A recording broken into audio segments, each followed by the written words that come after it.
In economics, stimulus refers to attempts to use monetary or fiscal policy to stimulate the economy. Stimulus can also refer to monetary policies like lowering interest rates and quantitative easing.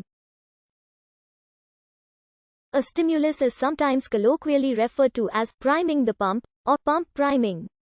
Often, the underlying assumption is that, due to a recession, production and employment are far below their sustainable potential due to lack of demand. It is hoped that this will be corrected by increasing demand and that any adverse side effects from stimulus will be mild. Fiscal stimulus refers to increasing government consumption or transfers or lowering taxes. Effectively, this means increasing the rate of growth of public debt. Except that particularly Keynesians often assume the stimulus will cause sufficient economic growth to fill that gap partially or completely.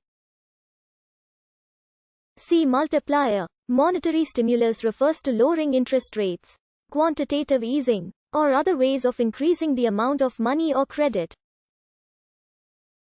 Milton Friedman argued that the Great Depression was caused by the fact that the Federal Reserve did not counteract the sudden reduction of money stock and velocity.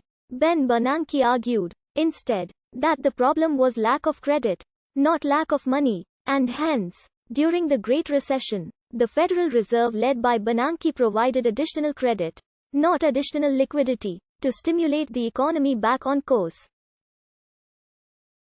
Jeff Hummel has analyzed the different implications of these two conflicting explanations. President of the Federal Reserve Bank of Richmond, Jeffrey Lacker, with René Holtom, has criticized Bernanke's solution because it encourages excessive risk-taking and contributes to financial instability. Thomas Humphrey and Richard Timberlake concentrated in their book, Gold, The Real Bills Doctrine, and the Fed, Sources of Monetary Disorder 1922-1938, on the real bills doctrine as a causative factor in the Great Depression. It is often argued that fiscal stimulus typically increases inflation, and hence must be counteracted by a typical central bank. Hence only monetary stimulus could work. Counter-arguments say that if the output gap is high enough, the risk of inflation is low, or that in depressions inflation is too low but central banks are not able to achieve the required inflation rate without fiscal stimulus by the government. Monetary stimulus is often considered more neutral.